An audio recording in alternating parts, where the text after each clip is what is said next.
নমস্কার বন্ধুরা, মিতা রোজকার রান্নায় আপনাদেরকে স্বাগত। আজকে ঝিঙের আর একটা রেসিপি নিয়ে আমি আসছি। ঝিঙে, আলু আর চিংড়ি কি লাগছে আমি দেখিয়ে দিচ্ছি। এটা 300 গ্রাম চিংড়ি নুন হলুদ মাখিয়ে রেখেছি ভালো করে ধুয়ে দিয়ে। আর এইটা 3টে আলু ডুমো ডুমো করে কেটে রেখেছি। আর এটা আধ কিলো ঝিঙে। আর এর মশলাটাও দেখিয়ে দিচ্ছি। 2টো ছোটো টমেটো আর বড় পেঁয়াজ, একটা ছোট টুকরো আদা, একটা কাঁচা লঙ্কা আর একটু 4-6 কোয়া রসুন। এই মশলাটা দিয়ে আমি গ্রাইন্ড করব, তারপর আমি দেখাচ্ছি। দেখুন, প্রথমে চিংড়িটাকে আগে ভেজে নিচ্ছি। চিংড়িটা প্রায় ভাজা হয়ে গেছে। এবারে এগুলোকে সবকে তুলে দেবো। আগে তুলে রেখে নিয়ে মশলাটা দিচ্ছি।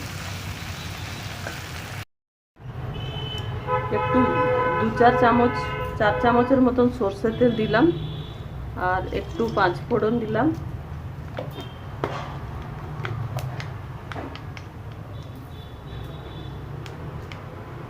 এটা একটু ফুটে গেলে মশলাটা দিচ্ছি।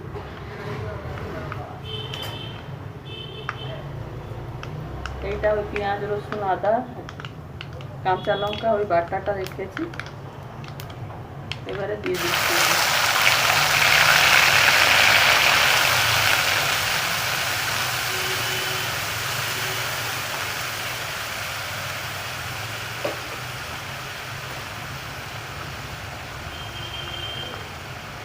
হলুদ 1 চামচ,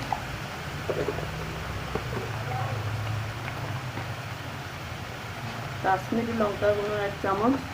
আপনারা ঝাল বেশি খেলে ঝাল ফেলবেন। আমি একটা কাঁচা লঙ্কা বেটেছি তাই দিচ্ছি না আর ঝাল। এটা ধনে গুঁড়ো 1 চামচ আর জিরে গুঁড়ো 1 চামচ।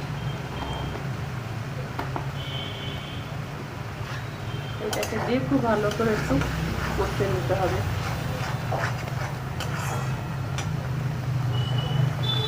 মশলা কষা প্রায় হয়ে গেছে, তখন তেল ছেড়ে দিয়েছে। এবারে এই আলুটাকে দিচ্ছি। আলুটা আগে তেলেও ভেজে নিতে পারেন, আমি তেলে ভাজিনি, মশলার সাথে একসঙ্গে এতে কষে নেব।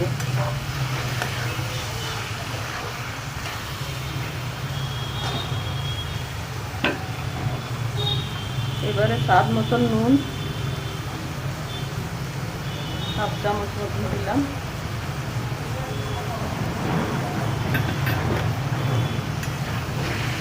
একে ভালো করে একটু কষতে হবে। আলুটাকে, কাঁচা আলুটা দিয়েছি তো তাই ভালো করে কষতে হবে। তারপরে আমি দেখাচ্ছি।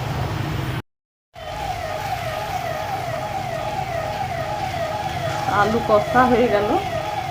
এবারে এটাতে চিংড়ি দিয়ে দিচ্ছি।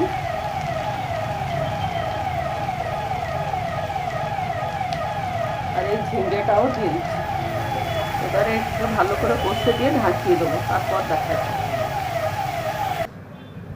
আমাদের ঝিঙে আলু চিংড়ি রেডি হয়ে গেল। আমি মশলা কষবার সময় ক্যামেরা অফ হয়ে গেছিলো, তাই আমি বলতে পারিনি। 1 চামচ চিনি আর গরম মশলাটা সেই সময় আমি দিয়েছি। আর এবারে রান্নাটা হয়ে গেছে। একবার আপনারা খেয়ে দেখবেন। ভালো লাগলে আমার চ্যানেলটাকে লাইক শেয়ার সাবস্ক্রাইব করতে অনুরোধ করছি। ধন্যবাদ।